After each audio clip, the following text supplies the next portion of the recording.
अगर आप दोनों की सिचुएशन ऐसी है कि आप दोनों ही एक दूसरे को बहुत ही ज़्यादा प्यार करते हो, फिर भी आप दोनों के बीच में बहुत ज़्यादा झगड़े होते हो, हर बार एक दूसरे को आप हर्ट करते हो और धीरे धीरे सिचुएशन ऐसी बनती जा रही है कि आप इतने टाइम से साथ हो, सिर्फ लड़ ही रहे हो, तो अब आप दोनों के लिए एक दूसरे के साथ रहना थोड़ा मुश्किल हो रहा है, क्योंकि जब भी बात होती है, लड़ाई होती है, एक दोनों ही हर्ट होते हैं।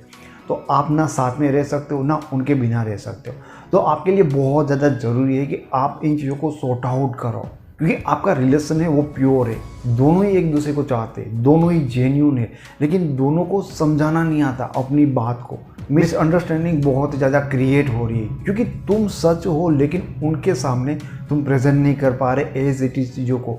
उसी तरह से तुम्हारा पार्टनर है वो भी नीट एंड प्योर है, लेकिन वो आपकी नज़रों में अपने आप को प्रूव नहीं कर पा रहा है, बता नहीं पा रहा है एग्जैक्ट चीज़ें क्या है।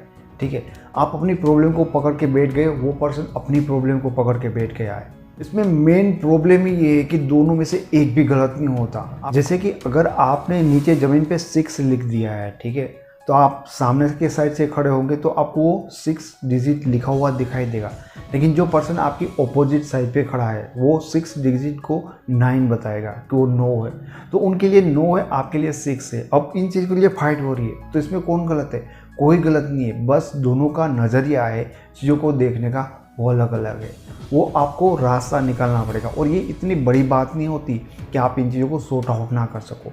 ये बहुत सिंपल चीज़ होती है, जस्ट उनकी जगह पे रहकर देखना होता है, इतनी छोटी बात हो। लेकिन मेन प्रॉब्लम जो यहाँ पर होती है कि ऐसे रिलेशनशिप में जब आप बात करते हो ना कि रिलेशन टॉक्सिक हो गया है, ठीक है, लेकिन दोनों का प्यार है, दोनों का इन्वॉल्वमेंट है, तो कैसे टॉक्सिक हो गया? लोगों को ये समझना चाहिए। तभी आपको ऐसा लगता है कि जो ये पेन हो रही है, मैं इसके लिए इतना कर रही हूँ, इतना प्यार कर रही हूँ, तो ये समझ नहीं रहा है, ये समझ नहीं रही है। एग्जैक्टली सामने वाला पर्सन होता है ना, वो भी सेम ही फील करता है। तुम्हारी जो कंडीशन है एग्जैक्टली वही कंडीशन उसकी है। तो सिर्फ ऐसा मत सोचो कि यार अब मेरे से नहीं होगा, ठीक है, तुम दोनों मिलके सॉर्ट आउट करोगे तो होगा।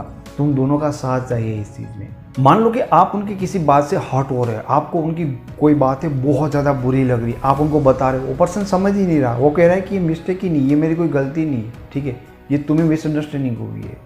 आप उनकी किसी बात से बहुत ज़्यादा नाराज़ हो, सेम चीज़ वहाँ पर होती, वो आपकी किसी बात से नाराज़ होती है और उनकी जो नाराज़गी वो आपको समझ में नहीं आती। ठीक है, आपके पॉइंट ऑफ व्यू से आपकी जो गलती है वो गलती नहीं है, सेम उसके पॉइंट ऑफ व्यू से उनकी जो गलती है उनकी नहीं है। रीज़न क्या है कि जब हम खुद प्रॉब्लम्स में होते तब हमें किसी और की प्रॉब्लम समझ में नहीं आती।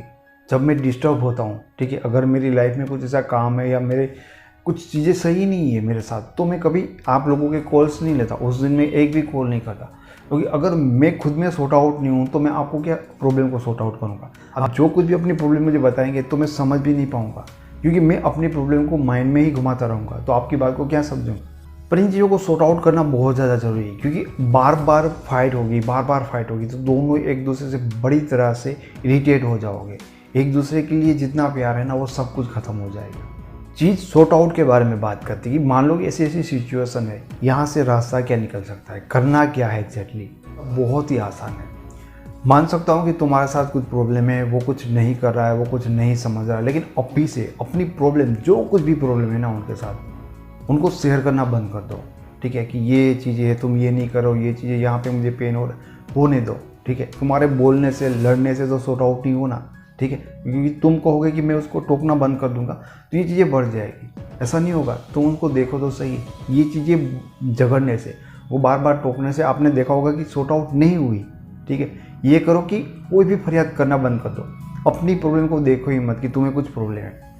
ट्राई करो कि उसको क्या प्रॉब्लम है, उस पर्सन को समझने की कोशिश करो, उसके प्रॉब्लम को समझने की कोशिश करो, वो क्या बोल रहा है, किस नज़र से बोल रहा है, कि मैं यहाँ पे सही हूँ तो क्या उनकी जगह पे जाकर देखो कि वो सही है। एग्जैक्ट सॉल्यूशन ये है कि अगर तुम एक लड़की हो तो अपने बॉयफ्रेंड की जगह पर रहकर देखो कि एक लड़का अपने गर्लफ्रेंड से किस तरह की चीज़ों की डिमांड करता है, वो क्या अपनी गर्लफ्रेंड से एक्सपेक्ट करता है, क्या चीज़ें उनको अच्छी लगती, क्या चीज़ें बुरी लगती, बहुत क्लियर समझ में आ जाएगा। ये प्रॉब्लम इतनी बड़ी है, कभी इतनी बड़ी तुम्हारे सामने बन ही नहीं सकती अगर तुमने ऐसे सोचा तो। इसके बाद दूसरी चीज़, उनको पूछो तुम। ठीक है, तुम्हें एकदम क्लियरली उनको पूछना है जिनके साथ तुम्हारी लड़ाई हो रही है कि मैं क्या गलत कर रहा हूँ, कहाँ पे मैं गलत हूँ, कौन सी मेरी गलती है, मुझे दिखाओ कि तुम्हें कौन सी चीज़ें अच्छी नहीं लगती। जो कुछ भी वो आपको बताते हैं, अगर आप उनको पूछोगे जेन्युइनली तो उनके साथ बहुत सारी ऐसी चीज़ें होगी जहाँ पे उनको प्रॉब्लम हो रहा है। इसी के लिए तो ये सारा महाभारत हो रहा है। तो तुम्हें अगर जो कुछ भी वो चीज़ें लिखाते हैं ना, बताते, उन चीज़ों को लिख लो। फिर उनसे बात करने के बाद आराम से इन चीज़ों के ऊपर गौर करो कि क्या वो कह रहे हैं। ठीक है, अपने आइडियाज़ को थोड़ी देर में साइड में रख दो, क्योंकि हम अपनी नज़र से तो कभी गलत हो ही नहीं सकते। तो अपने आइडियाज़ को साइड में रख दो और एकदम किसी डिसीजन पे पहुँचे बिना ही सोचो कि एक लड़की के लिए या एक बॉयफ्रेंड के लिए ये चीज़ें कितनी मायने रखती है जो वो बोल रहे हैं, क्या उसकी बात में दम है या नहीं है। तो बहुत सारी चीज़ें क्लियर हो जाएगी कि बहुत सारी चीज़ों में तुम भी गलत थे। चीज़ें क्या होती कि जब कभी चीज़ें हमारे अंदर होती ना, हमें तो उनसे बहुत चीज़ों में दिक्कत होती, तो हमें उनको बताते रहते कि ये प्रॉब्लम है, तू ये नहीं कर रही है, तू ये नहीं कर रहा है, व्हाटएवर। लेकिन वो भी बहुत कुछ बोल रहे होते, हम उनकी बातें सुनते लेकिन ध्यान से नहीं सुनते। असल में हम उनसे सुनना ही नहीं चाहते कुछ भी, हम सिर्फ बताना चाहते हैं कि मुझे तुझसे ये प्रॉब्लम है, लेकिन कभी उनकी बातों को इम्पोर्टेंट नहीं दिया कि वो जो बोल रहे हो रियल में उनको हमसे ये प्रॉब्लम है, उनकी बातें सच हो सकती। ये एक्सेप्ट करना बहुत मुश्किल है, लेकिन आपने ये सीख लिया तो रिलेशनशिप में जो इतना प्यार है, साथ साथ में इतनी फाइट है, तो सिर्फ प्यार रहेगा, फाइट नहीं रहेगी। क्योंकि तुमने उनकी जगह पर देखा तो तुम एग्जैक्टली समझ में आएगा कि उनकी क्या दिक्कत है। तो तुम उनके प्रॉब्लम को सॉर्ट आउट करने में उनकी हेल्प करोगे। जब तुम खुद उनकी बातों को एक्सेप्ट करोगे, मानोगे, उनकी प्रॉब्लम को सॉर्ट आउट कर दोगे, तो उनके प्रॉब्लम सोल्व हो जाएंगे। उनके प्रॉब्लम इतने बड़े नहीं होते जो आप मान रहे होते। तो जैसे उनके प्रॉब्लम सॉर्ट हो गए तो वो फ्री हो गए। अगर उनका दर्द निकल गया तो सामने वाला का दर्द सामने वाले को दिखता है, ठीक है, तो वो समझ पाएगा आपकी बात को, वो सामने से इंटरेस्ट लेगा, क्योंकि तुम जैसा बिहेव करोगे वो भी सामने से वैसा ही करेगा। तो दोनों को रस्सी मत खींचो, ठीक है, आप रस्सी को ढीला छोड़ दीजिए तो आराम से सारी चीज़ें एकदम क्लियर हो जाए। अदरवाइज़ खींचा खींची में आप तोड़ दोगे, इतना अच्छा रिलेशन आप तोड़ दोगे। और ये चीज़ें ध्यान में रखनी आपके लिए बहुत ज़रूरी है कि बहुत ज़्यादा समय तक अगर झगड़े होते रहेंगे तो रिलेशन ब्रेक होते हैं। मैं उम्मीद करता हूँ कि इस वीडियो से आप अपनी इस प्रॉब्लम को सॉर्ट आउट कर पाएंगे। आपको ये वीडियो पसंद आया तो इसे लाइक करें, इसके बारे में कुछ कहना चाहते हो तो कमेंट करें। चैनल पर पहली बार आए तो इस चैनल को सब्सक्राइब करना आपके लिए बहुत ज़्यादा ज़रूरी है। अगर आप रिलेशन के बारे में, अब लव के बारे में सब कुछ जानना चाहते हो, सब कुछ सीखना चाहते हो, अब मेरे साथ अपनी फ़ोन कॉल अपॉइंटमेंट बुक करना चाहते हो, या मेरी दूसरी मोटिवेशनल चैनल के वीडियोज़ देखना चाहते हो, तो सारे यूज़फुल लिंक के मैंने आपको डिस्क्रिप्शन बॉक्स में दे रखे हैं। Thank you so much.